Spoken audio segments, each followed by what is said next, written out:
And that is Tony Robbins. They're stressing the importance of goal setting. It's good to have you join us on the conversation showing on your digital first Pan-African news network, TOS Television. Conversation comes to you live from Nigeria's federal capital city, Abuja. My name is Merciful Ajinomo. Before we bring you the big story of the conversation, we will look at some stories from across Africa. And let's start with Zimbabwe, where most parts of the country were plunged into a blackout after the country's electricity grid collapsed on Tuesday, worsening the already dire supply situation. And now move over to South Africa, where the lowest of a 5-tier system of lockdown restrictions, known as Adjusted Level 1, has been retained by South Africa in the battle against the Omicron COVID-19 variant, health authorities said on Thursday.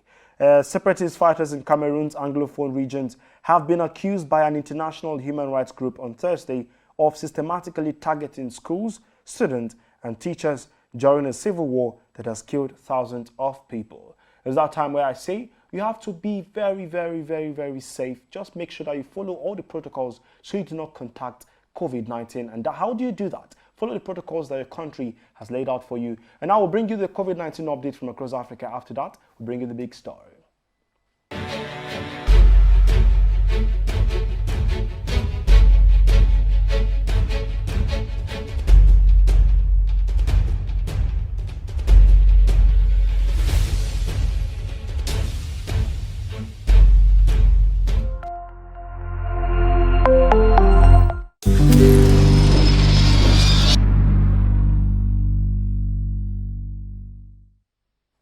It is still the conversation. You have to be a part of our social media community. How do you do that? Follow us across all our social media platforms.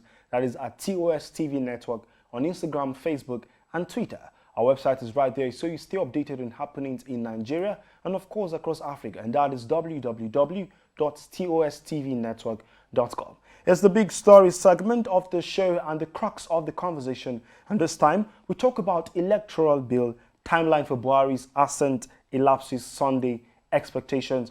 Joining us in the studio to analyze this topic is Mustafa Aliyu, a political analyst. You're welcome to the show, sir. Thank you very much for How are you doing, sir? I'm fine. Good. So there have been so much expectations from the president, when it comes to assenting the electoral bill, and yet he has not till now.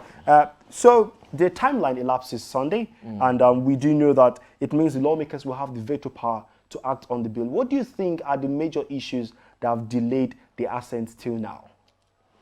The electoral bill should be something that could have been assented to by the president before now.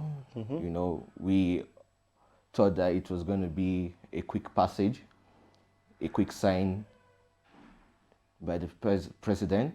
But, when it comes to issues of elections, the whole interest-driven situation is what I feel the president have not been able to assent to that bill, because probably they are going through the book and getting to see what is that particular clause, whatever thing that is going to hinder probably a smooth procession of what we are going to be having in 2023, the election that is incoming. So Muhammadu Buhari,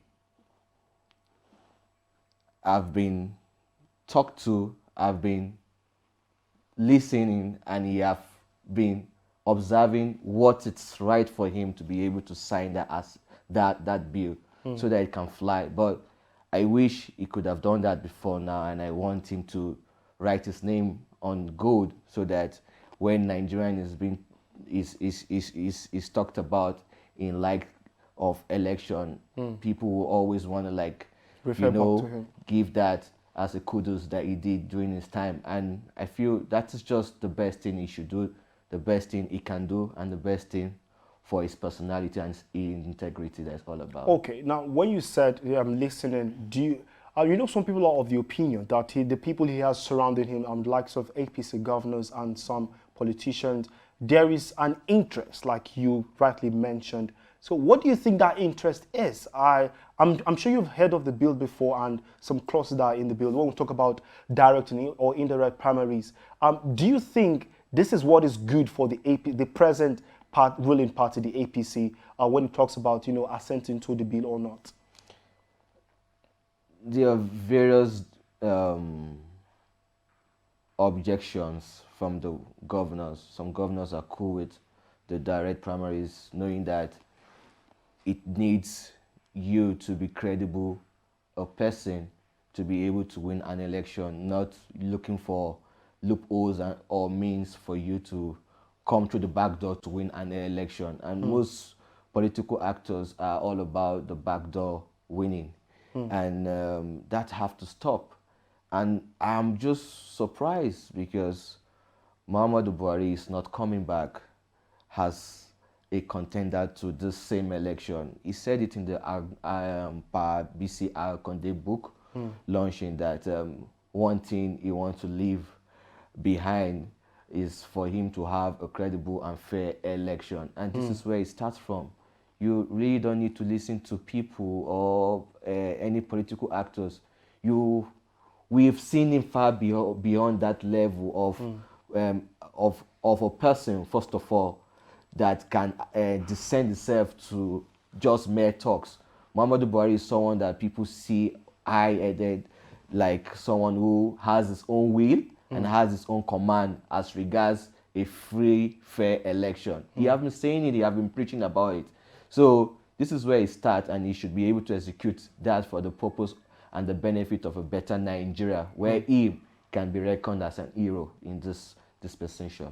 So, peradventure, he doesn't assent to it on Sunday, and the lawmakers now have the veto power to act on the bill. What do you think that would leave Muhammadu Buhari and the country, Nigeria? It's going to be unfortunate, and it's going to be a regretful one for him leaving the office. I want to give you an example of the then president, Jonathan. You know, there were a lot of constructive criticism about his government, just like the way we have right now in this same Buhari's government. But that gentleman did just one good thing, and the last thing, that was when the election was announced, he made sure that whatever that was announced was what stands. And that's irrespective of what other people who didn't want him to make that proclamation or declaration of accepting to be a loser and giving, a call to the then winner, the president, which we have right now. That make him a first-class ambassador of Africa. He's reckoned with something that, money can't buy, politics can't buy. So Muhammadu Buhari should be someone who should be taking in that footstep, walking in that shoes, because he's going to be making a lot of mistake than havoc to his career, to his person. He have worked a whole lot of years. He have grew his personality to a point where he should be having a bragging right. So this should not make all that he have accounted for in these years die down, and people will see him as just a mere, president who never ascended to a reform that Nigerians have hope and believe in. And that is what Nigerians have always wanted him to do for us. And he haven't been able to do that now. So I guess if it does happen that the Senate are going to veto that power, it's going to be unfortunate. But I wish it doesn't happen that way. Because I want him to have his name living on a platform where people can always hail him, recommend him as an ambassador of a free, fair election. And it starts now. Okay, we have less than 2 years to the 2023 general elections. And yes, we know that people are hoping for a free, fair and credible election. What do you think? I know it's rather too early to see how the outcome will be like, but do you think the APC and the PDP, the two main opposition parties, do you think they are ready for the 2023 election? Ready or not, election is going to be... It's going to happen. So, I don't even want to think about... the outcome? A two-party system, because this two-party system are trying to diminish the political integrity of this country in a way that, in a way and manner that you have people who are coming from those party not that credible, but just more like manageable. Manageable, what we have. And Nigeria have a lot of woman resources, a lot of brain-minded people who can change the narrative of this country. So people should look out for choices as regards people who can work, not the party affiliation or whatsoever. Okay. Because if you're going to be having a credible personality on a platform of another political party, and you know within your heart this person is going to get you the dividends of democracy you have been yearning for, why don't go for that party? APC and PDP is just a political platform like other party. Fine, they are the heavyweights, but if they don't get their hearts together and give to Nigeria what Nigerians deserve, which is good quality governance, then Nigeria have to opt out for more options that are preferable, good for the country as a whole. Because part of the problem we have in this country is the electorate. We choose based on biasness, based on tribalistic affiliation, you know, and that is have not gotten us to anywhere. We should step up our game as a people who have the control of this government to choose for the government what the government is going to give to us in a positive direction. So that is where I stand, please. All right. Thank you so much, Mr. Fa, for joining us today. Thank you very much.